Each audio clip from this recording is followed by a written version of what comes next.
morning, everybody. Welcome. Thank you for joining us today for this walkabout and conversation between Pamela Phatsimo Sunstrum and Thenjiwe Niki Nkosi. Goodman Gallery is absolutely delighted to be presenting You'll Be Sorry, Pamela's exhibition of new work. And this body of work unpacks the idea of homecoming, but it also extends a kind of a core thematic impulse in Pamela's practice, which is this kind of push and pull between the personal and the universal narrative. And it kind of results in these really wonderfully sort of cinematic scenes, which we're really, really excited to be showing. It's also a really significant moment in that it is Pamela's first solo presentation in our Johannesburg space. And we know that Johannesburg played a really important role in your kind of formative years as an artist, but also kind of played a really interesting, important role for both of you together to grow as artists in Johannesburg and to grow together as friends. So thank you both for being open to sharing your thoughts and your experiences with us today. And yeah, we look forward to the conversation. Thank you.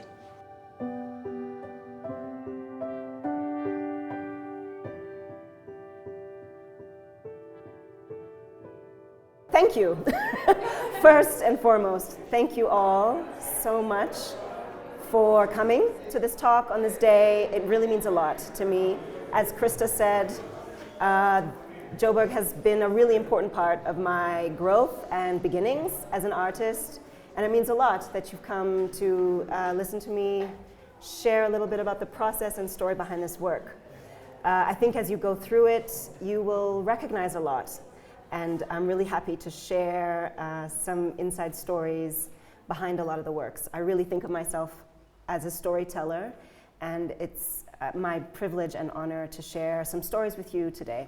So just to give you some titles, because in this setting we don't often get to share that, but as my sister Thenji said, language, literature, reading, and naming is really so important to the way that I build these images. Oh, I think it is on. Okay. Is it better? Okay. So we'll just go around this way. So this one, which was one of the first that came about when I first entered into my new studio space, when I was facing just blank walls and desperately needing to start to claim the space. And it's called Kiachai, which translates to I'm coming home or I'm going home. It's actually a portrait of my grandmother from a photograph that I was very fortunate to find years ago and have kind of always kept in my pocket. And it felt like a really beautiful introduction to the space and to the show. She was a fearsome, independent, incredible woman who I am fortunate to call as one of my ancestors. And Kiachai. This one is called Just You Wait. And I'm happy to talk about them in detail later, but let me just name them. Over here, behind us, is You'll Be Sorry. Funnily enough, it was the last work to be finished in the series, and yet became the sort of title work of the series. And then behind there is The Tall Grasses Bend for You. And when we go into the next space, I'm happy to share the names of those ones as well. So while we're in here, I'd like to talk about drawing and painting with you. We've shared many studios. You were large and small. Large and small. You were the drawer. I was the painter. We're swapping places. Yes.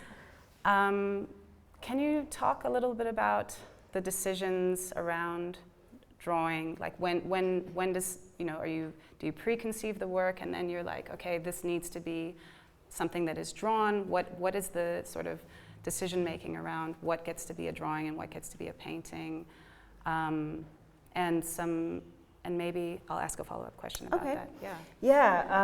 I think even, and I've said this before, even in the works that involve a lot of paint and start to look like paintings, I really think about my work as drawing still, and I think that's important because of the sort of provisional nature of drawing, that it allows you to kind of be still working through what you're thinking about before it becomes solidified. And in the beginning, when we shared a studio, that was something that we talked about a lot as being a bit of a tactic. So as a young artist, you're trying to, find your voice, find your place, find your visual language, and also speak to the world. And something that we were speaking about together and in our work in the early days was about these kinds of hierarchies of power, even in our own world, the art world. So when it comes to value, when it comes to importance, when it comes to preservation and kind of archival impulses, drawing is often sort of thought about as preliminary or of kind of less import, less value than the kind of real art, painting and sculpture. And I wanted to kind of explore that world. The fact that it was sort of provisional or thought of as a little bit less than offered me a place to play and to feel brave enough to start to build my own language. That even though I felt what I was making was complete works, that I could kind of escape into this idea of it just being a drawing, as if something better, bigger, more solid is going to come later. And that I always, at the beginning at least, would kind of withhold the next thing that would come or the bigger thing that would come, made me realize that maybe drawing is the thing. And I think even in the works that look like paintings, and yes, I am being brave and sometimes even calling them paintings now, I think it's still clear that my priority is allowing my drawing hand to be visible. And I think that's about being honest in my process. I think there's something about the archaeology of how my images are built that I want to share, that I want to let people see. Drawing has never been something that came easily or naturally to me. I wasn't that kid who could naturally draw. It was a struggle the whole time, and still a struggle. And I think there's something about the erasure, the building, the deciding, the redeciding, the kind of attempt to cancel and restart that became and still is really an important part of my practice, and a way of kind of inviting a much more intimate gaze into these little worlds, I think. And so, beginning on paper, for years I only worked on paper, and then coming to realize the limit of paper, that this much, paper can only take this much erasure, can only sustain this much material. And wanting to kind of build and build and build meant that I needed to find a surface that made me feel like paper, but afforded me some more stability. And I think that's when I started to work on panel and sometimes even on linen as a way of kind of pushing the language of drawing onto something more solid and something that could kind of command a wall a little bit.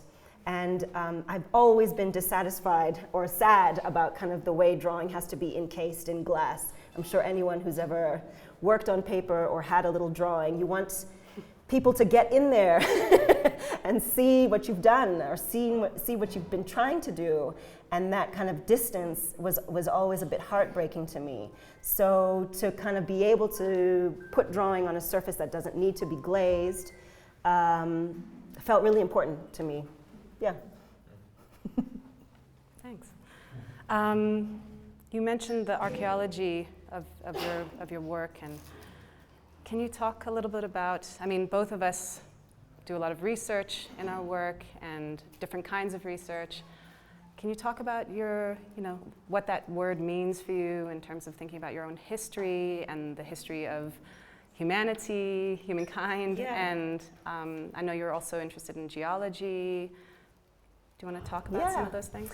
I think, so when I went to school, my parents let me out into the world, and I promised them I was going to be a doctor. I promised them that I was going to study medicine, and I was going to make them proud, and I was going to make their money. I did. I was on the pre-med track for years, actually through most of my undergraduate study.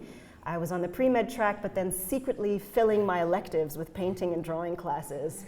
It wasn't until just before I graduated from my undergraduate degree that I started to realize that, like, you know, maybe it's something else for me. But if it's going to be something else, the obligation, the sense of responsibility to community, to our histories, to our people, meant that if I'm going to make art, it has to also serve a purpose. And I think it's a huge, I don't want to call it a weight because it doesn't feel like a burden at all, but it is a huge awareness of how to make sure that your work, whatever your work is filled with purpose, with good purpose. And so, you know, as a young artist, it really quickly became important to me that I speak to the world and about the world in my work, that I felt like already it's a privilege if my job is to be making images or art or pictures for people to look at. That's a huge privilege. And so with that privilege, I felt came the responsibility to do it right, to do it well. And at that time, that meant feeling like the work had to be super clever, that it couldn't just be silly or trivial or unimportant, that it had to carry something. And coming from this kind of academic background, I see now, looking back, that research, gathering of citations, of references to history, to politics, to society, to changes over time, to structures of power, to systems of power, became super important. And I think that's why the images from the very beginning, and maybe even still in a way, were really dense with information that I wanted to pack as much reference in there to say what I needed to say. I knew as a woman, as a brown woman, as a little woman, that the idea that my time to speak was always was going to be limited, that I had a moment, and if I was ever given a moment, I'd better use it well. And I think I have kind of found a bit of a balance in releasing some of the expectation maybe that I placed on myself to carry all of that all the time and allow the work to start carrying that more. But certainly still this process of research and collecting and gathering references has always really been significant to me in the way that I work. Yeah, and I think for me, just coming, like knowing that early work and knowing what went into it and seeing, so I'm going to say what I think, but coming into this body of work, there's the personal is just so much more present than ever before. The personal archaeological work has been happening over the time. You know, we haven't seen each other in the flesh for 4.5 years. And we see each other's work, you know, when we send little bits and ask questions about color and composition and you know. But what I see here is a massive shift in like license, like ownership, like you've taken charge in a way of what it means for you to be an artist. I feel that, and we've talked a little bit about that.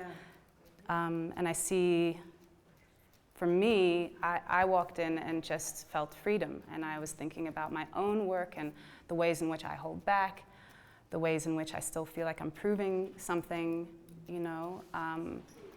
And I just felt freed by this show, and so I'm telling you that, but I also want to hear about like the shift from your perspective. Yeah, thanks for saying that.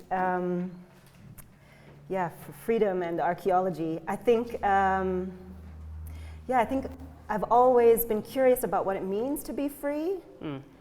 Again, from a position of great privilege, I can take time to think about that. And I remember saying or thinking about this years ago and kind of having this image in my mind that, you know, as a kind of a human being alive in the world, on the inside, you feel infinite, right? You feel like everything. You feel connected to everything. Especially with the way that I love to look at the world. I love to see the connectivity in everything and trace lines and threads through people and landscape and earth and sky and outer space. And it's so thrilling, that feeling on the inside of just being boundless, right? Of being everything, being one with everything. And I don't necessarily mean that in but belonging. In an esoteric way, yeah, but really just feeling the limitless of yourself. And that's such a beautiful, wonderful feeling. Anybody who's had the privilege of spending time with children, you can see that that's their superpower, that they are still infinite, they have no doubt about their infinite existence. And as soon as you kind of have that interface with the world, especially smaller and smaller worlds where we find ourselves, you're very quickly confronted with the not very infinite nature of your identity, that you are very quickly streamlined, encapsulated, parenthesed, boxed, labeled, categorized in ways that feel so painfully constricting. And I think what I try to do in the work, and certainly that's why I think I finally kind of gave myself permission to come from this little tender personal place in this body of work, was to realize that it is enough. Yeah. That it is enough, this kind of insistence on your own infinite nature without having to explain or even ask permission for that, made me feel free, actually. Made me feel the freest, maybe, that I've felt in a long time. That once you let yourself stop translating yourself, yes. Once you start realizing that if you just speak your language, your people will understand you. The people for whom you've always been speaking will receive it. It just frees up so much work. And I think that's, we can talk about systems of power, hierarchies of power. We are standing in like one of the most kind of capitalist moments of all time, as crumbling as it feels. And to insist on your own nuance is freedom, I think. To not feel that you have anyone to answer to, I guess, is freedom, I think. Whether it's granted or denied, to feel it and to claim it and to speak it in your own language, feels wonderful, feels free. Thank you for coming. No, jokes. That's it. So it makes me feel expansive to hear you say all those things. I mean, I guess I'm sort of curious about then, like bringing it back to like we constantly talk about the conceptual and then bring it back to like very formal, real material things. How do you see that? I mean, you spoke about the layering in the early work, and here the layering has a different feel. And so I'm curious about the layering, the sort of collage, how that's shifted now in the work, and also I want to talk about like the labor of it as well, because freedom and labor are also things to think about together. But maybe just in this little world and the experience of you making, how do you use your body? How does it affect your body? How has this newfound sort of sense of freedom affected, the actual labor of making all of this work? Yeah, it's amazing to realize now how much performance of my own body is in my work. Maybe it's obvious from the outside, but for years I've used my own self as the model in the work. It feels like the only body I have the right to use and abuse and instrumentalize. So it feels like if I'm telling stories that are about bodies, figures, characters, then I must do that work in my own body. So, and also kind of coming from a performance background too. In another lifetime I was a dancer and an actress, and so that kind of insistence on a specificity of gesture has always been really important to me in the work.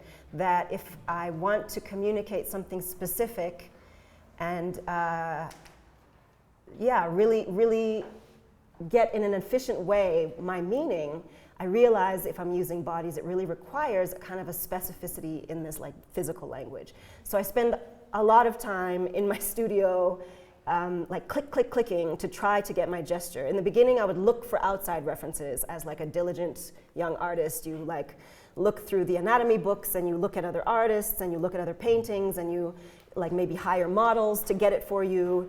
And it wasn't until I started just putting my own body on the line a bit that I found this like kind of characterization that I could embody literally these figures that were from multiple times, from multiple spaces, of multiple identities, kind of hybrid across their animal formation, across their gender. And yeah, that is like, I think, becoming more and more evident in the work, that I get to play at embodying these kind of various manifestations in this cosmology story that I've been telling.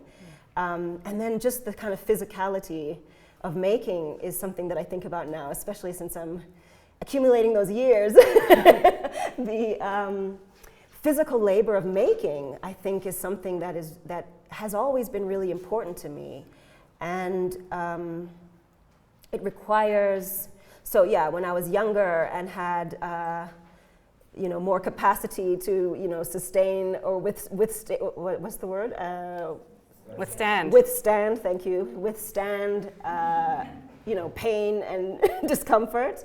I remember my practice was I think it's still quite laborious, but then it was alarmingly laborious. I was individually sewing glass beads into the work. I was like working enormous in scale. There was a time when museums were inviting me to, because I did it once, then I kept being invited to do these large wall drawings because it's great, right?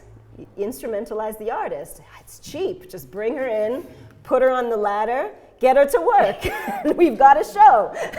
And I would do that. I would give my body in that way, and then a month later, all my labor would be painted over, and I felt like, yeah, that's my street cred, right? I'm making an objectless. I'm making an objectless art. That's pure. That's pure art there. No one can own it. No one can own it. You can only experience it.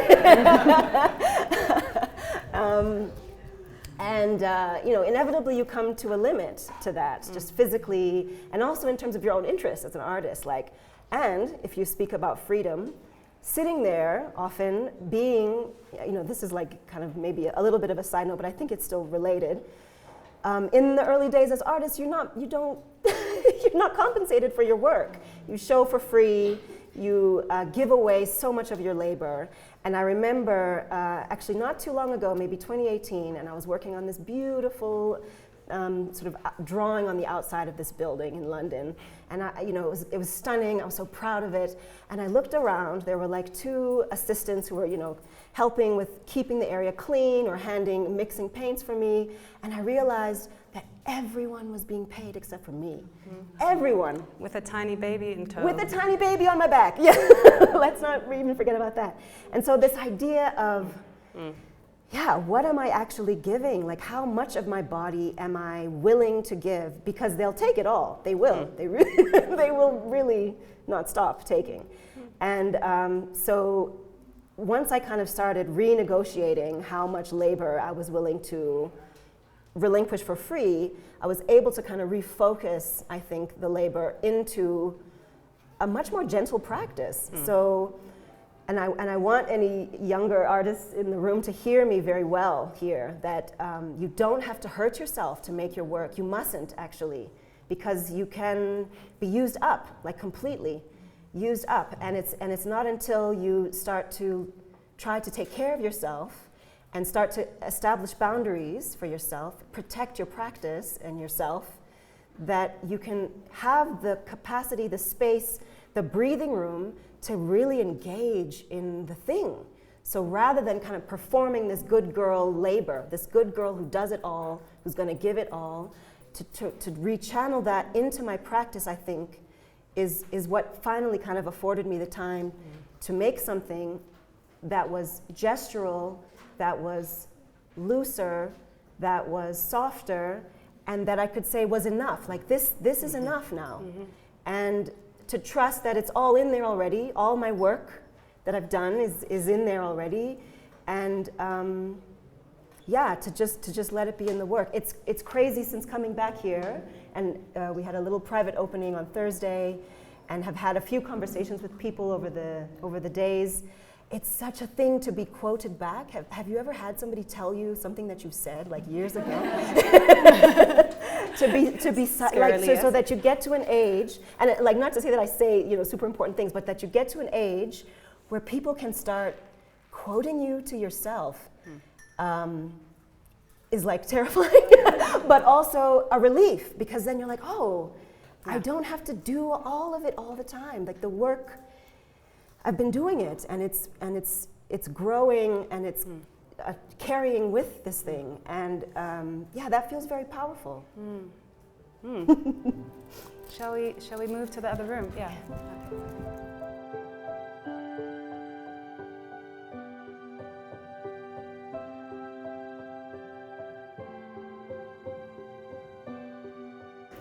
Okay, I think we'll just go through the ritual of naming everybody, everything in here again, and then maybe see if there's something that comes up for us, and then we'd love to hear any questions or comments or anything. Sure, yeah, thank you so much. I'd love to name these works as well. So this one is called The Dream Forefathers. That one is called And Love Was Like a Girl.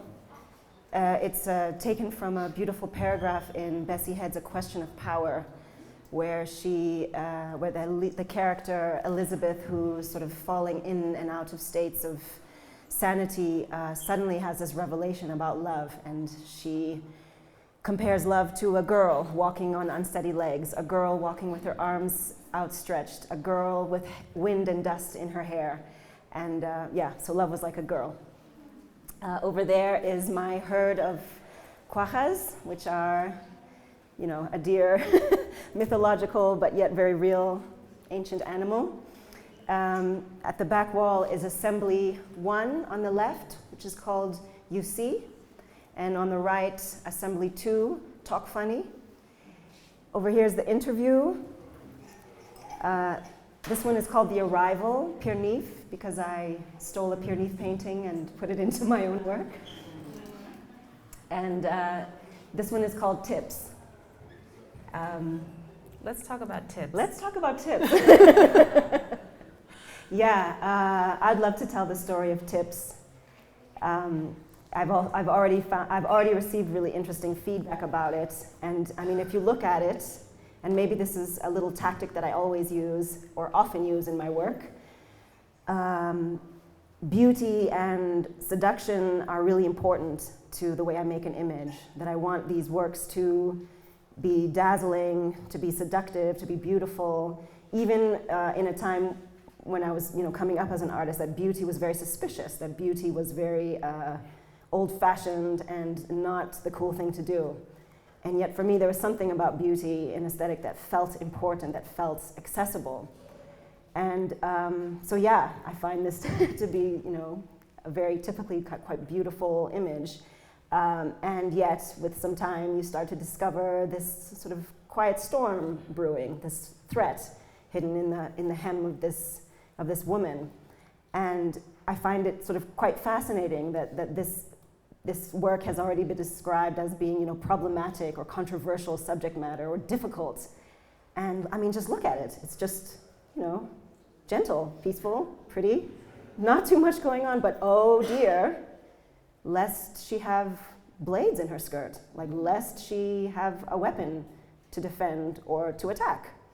I know that once I finished it, so a lot of my work comes as like a kind of an image in my mind, like a flash, and then it's sort of a desperate race to sort of catch it and get it, get it out.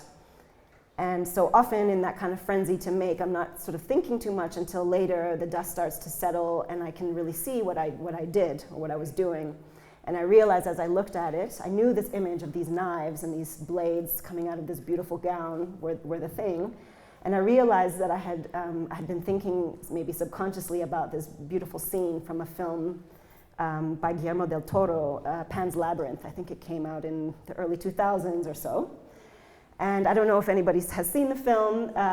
In a nutshell, there, as many kind of Guillermo del Toro films, there's this duality always, slippage always between the real and the kind of unreal or the fantastical. And in this story, this young girl, her mother marries this kind of brutal military dictator, and they live in this big house in the middle of the woods during the Spanish dictatorship. And surrounding the house in the woods and wilderness around them are all these rebel fighters, guerrilla fighters, who are trying to take down this dictatorship. And inside the house is one very small, very quiet domestic worker, usually in the kitchen, preparing food. And it soon comes to light that she's actually a spy for the rebel forces, the guerrilla fighters, and that she, in her very quiet way, is gathering information in this military dictator's house and passing it on to the rebels in the woods. And there's this very simple scene where she's in the kitchen and she's chopping food for meal, and she gets called to do something, and very gently and quietly she wipes her blade and tucks it into her apron. And I'm like, that's that's it. That is all. That's all I need to see of this film. That unassuming, quiet, small act of resistance, act of empowerment, of self-empowerment was everything. And the fact that this has already been kind of described as a controversial or difficult work is really affirming to me, that it's doing what it's supposed to do. Like, imagine like a world where it's so disconcerting that a woman silently, peacefully, by herself, checking on her knives, is such a threat. And so that's tips. I've got some tips for you, basically. That was wonderful. I love that so much.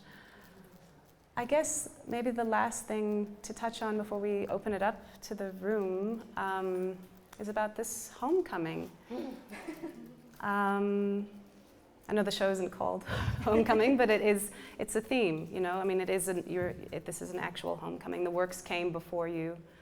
I don't know if you saw them all together like this before this. Yeah. So I'm curious about that, that process of arriving back. It's also a homecoming in so many different ways. There's so many friends here, old faces that you haven't seen in a long time. It's coming home to your ancestral home. You were in Botswana just before you came here. Do you want to talk a little bit about that? That is really the thing of this body of work, and what I thought about over the year or so that it took me to kind of make this work. The joy and the terror of coming back. And I think that's a particularly complicated experience for me in this body and with this history. The idea of being the daughter who was sent to get educated, to do well in the world, and then immediately tested to see if you still belong when you come back. So this sort of dual expectation of empowering yourself through education and experience in the world, and then coming back and still also needing to not forget how to do the things and speak the words and be the person. And it's not an uncommon experience to be reminded that maybe this isn't your home anymore. Maybe you don't belong here. And I think that's where the title came for the show, that I think for any person, but particularly maybe for any woman who's ever dared to try to live a life of their own, on their own terms, that's the threat, right? Oh yeah, go. You'll be sorry. Yeah, you'll be back and you'll be sorry. And I think that kind of legacy of shame and control is still one that we grapple with and that we feel in our bodies still, no matter what, even now as I feel quite powerful and strong and free. This kind of threat of you'll be sorry, like you'll never not forget, But then I also try to sort of turn it around, like who's sorry now?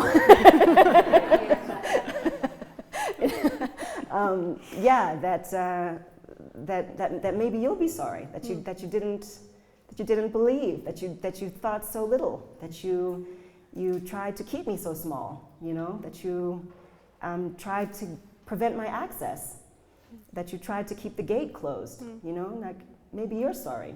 You will be sorry, actually. So yeah, I think that's really, really the heart of it in a lot of ways, like both asking and requesting a return and hoping to be received. Yeah. Well, we receive you with open arms and hearts and just with so much gratitude for this show. I don't know how this works. Does anyone want to ask anything or?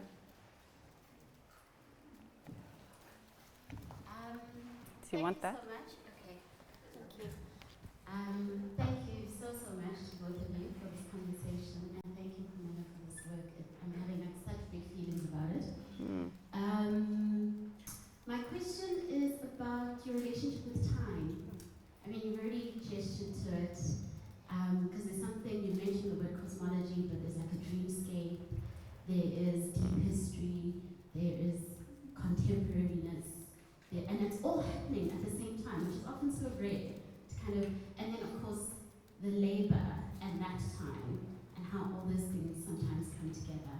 I hope there's a question. Yes, for there sure. is. Yeah, yes, yeah. nice. I think that's a really good question, actually, especially if I think about the kind of overall trajectory of my work. So, I think some of the more early work that I was known for, I was really exploring this kind of aesthetic, this scientific aesthetic. I was really interested in speculative fiction and science fiction, and was dabbling in trying to understand very advanced theories in physics that I had no business trying to understand. And so I think of that early work as being kind of cosmological and sort of a maybe deep future space or a deep kind of prehistoric space. And then over the years I kind of started to like pull into a more specific time of maybe first contact, so kind of Victorian, kind of early 19th century, late 1800s, those first steps into the colonial project, the building of the empire, and what that interface looked like through dress and through furnishing and through a kind of European aesthetic that then was sort of sent to these outposts. And now I find, as I look at the work now, that I'm kind of stepping even more into a mid-century moment where we start to see the kind of beginning whispers of independence movements. We start to finally hear the voices of our own writers and intellectuals, and start kind of grappling with this, what it means to be of this continent in both a kind of and simultaneously embody a kind of rural or historical or ancestral identity and a very urban identity at the same time. And I see that's kind of where I am now, that the references to fashion and to architecture and to kind of society in this work are that kind of mid-century moment. And I'm really curious about what that kind of means, especially here. So hopefully that answers. Yeah, okay. Yeah. Hello. I'm so interested in the color that you've used here. Like the palette seems to have shifted like quite substantially from your previous works that were, kind of looking at deep time or almost like sci-fi. These feel so much earthier and so much like bound to a certain territory. I was saying to Thenjiwe how much those like reds, brownish reds remind me of the soil here. Yes. I was just wondering, what was your thinking in the shift of palette? For sure, yeah. That was really something that I was thinking about really quite seriously, and from the beginning of making this work, that I think for years I was like only using blue, like everything was blue, because it was, what I was referencing, the kind of blue as this yet to be known, this outer space. And when I knew what I was going to make for this show, I knew it was like of the dust, of the earth, of the landscape, of my memory, and I wanted to really have that communicate in the work. So that, and it's been so rewarding, people recognize like what this is, what I'm talking about, where I'm talking about, the importance of like shade and shadow. You know, that's big money, the shaded spot. But also the sky, you know, the sky. In Botswana, it's like 10% land and 90% sky. And that access to the kind of vastness of the horizon was really important to me as well. And so I really wanted to honor that, to simplify the palette, to really speak to Earth. And, you know, it made me feel clever as well, because that's sort of a return to a sort of simplicity, you know, when you think about a Western art history, what those early pigments were in terms of a history of painting were gathered from the earth and rocks and soil. And that is what we use to make our earliest pictures. And even before, I mean, if we think about the real earliest pictures, what are the real earliest pictures made of? Ochre and sienna and all of those pigments that come from the soil and that are smeared on our beautiful caves. So I really wanted to reference that in the palette for sure. Yeah.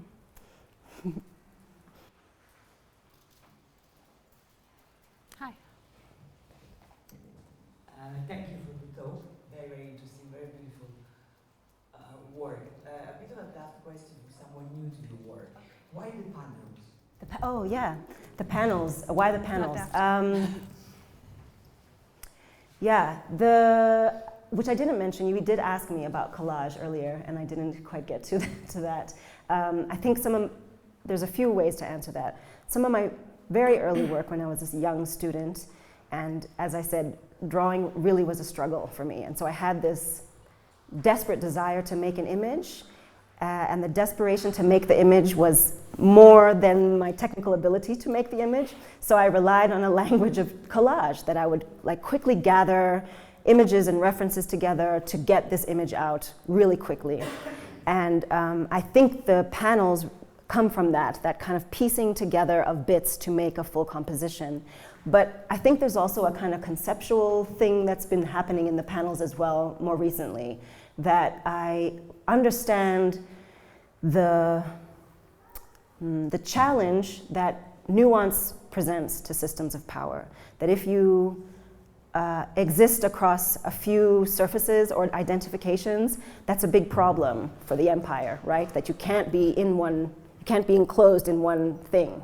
And so by offering these breakages in the composition through these multiple panels assembled, I think I'm making reference to that personal experience of always kind of being seen piece by piece or accepted piece by piece, living this kind of piecemeal identity and still kind of insisting on a wholeness even though it's made up of these fragments. So I think that's what the panels are about.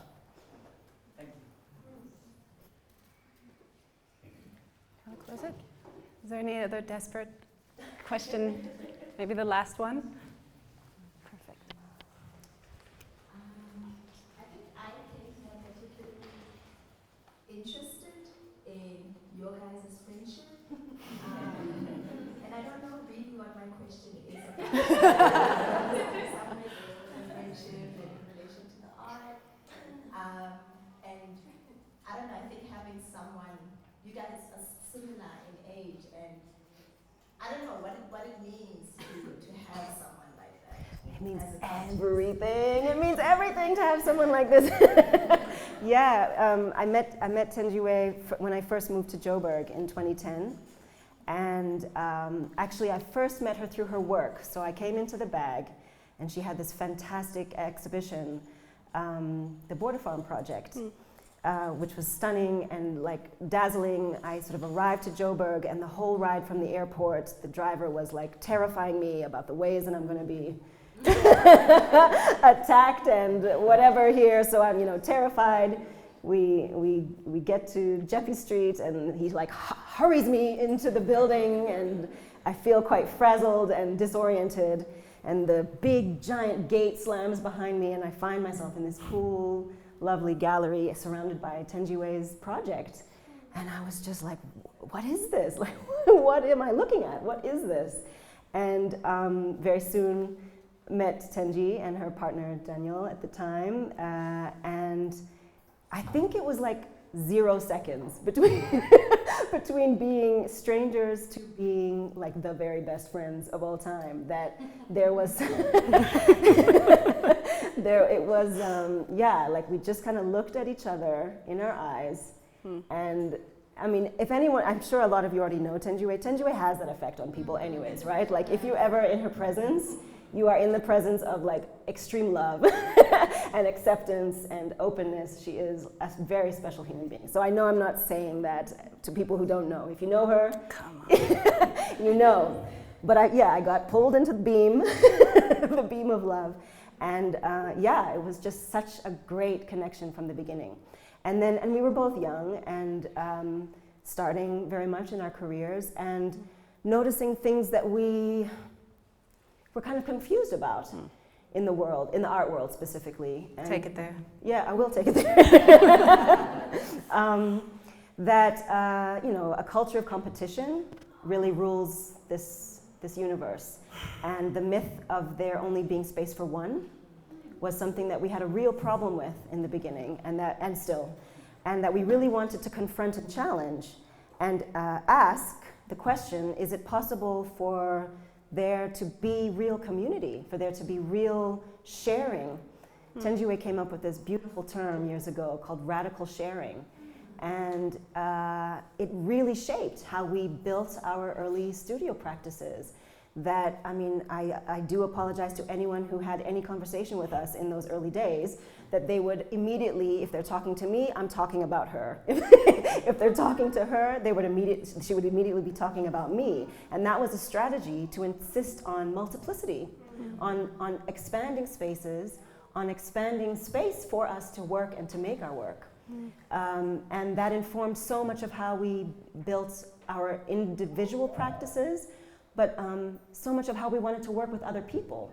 And it became this kind of beautiful building that once you share and suggest that we don't actually live in a limited amount of resources, that there is actually abundance, that there's enough for all of us to grow and to engage and to share, that is so radical. That is something that can start to dismantle these systems that would keep us oppressed in our competitiveness, in our individuality. And so it was like such a beautiful time of kind of really thinking carefully and with a lot of intention about the language we used to talk about our work, about the spaces that we occupied, about making sure we invited others, always. Like we were constantly, I remember, I think it was at the Goethe Institute, years ago there was this conference, and they just wanted you to be the keynote speaker. And Thenjiwe was like, yeah, I'll be the keynote speaker, and I'm bringing 11 other women to come and talk with me. And that was the image. So it was Thenjiwe and 11 women to be the keynote speaker. So how, I think it's possible through real, like, sincere integrity and like belief that it's possible, that we can start to sort of dismantle this, that we can like share and be friends. Yeah. And and to see that, I mean, for me, just one sentence, I mean, to literally feel the effect of your, whatever it is, success, your happiness, your likewise, girl, joy, your, whatever comes to you also comes to me. Yeah, it's through it's you so and through the relationship. Do that. Like, I think that can go for anything, It's so easy when you feel that there's enough, and we can all have. I mean, I think you did teach me to paint. Like, you say that I was the drawer and that you were the painter, but I learned how to paint from being next to you, and I think that's another thing that comes through when you share, that instead of feeling like you've got to be this maverick who has your shtick or your thing that you do and only you do it, I learned so much about color, about technicality, just by being next to you, And I find that so valuable and special. We could go on. But yeah, I guess just to I mean, you guys know how I feel. So, but just to say that, that question's actually really special. Just thinking about you and your work and your career and how, you and your compatriots are doing it together, and we are here for you too, Yeah. Thanks, Martin. Thanks, friend.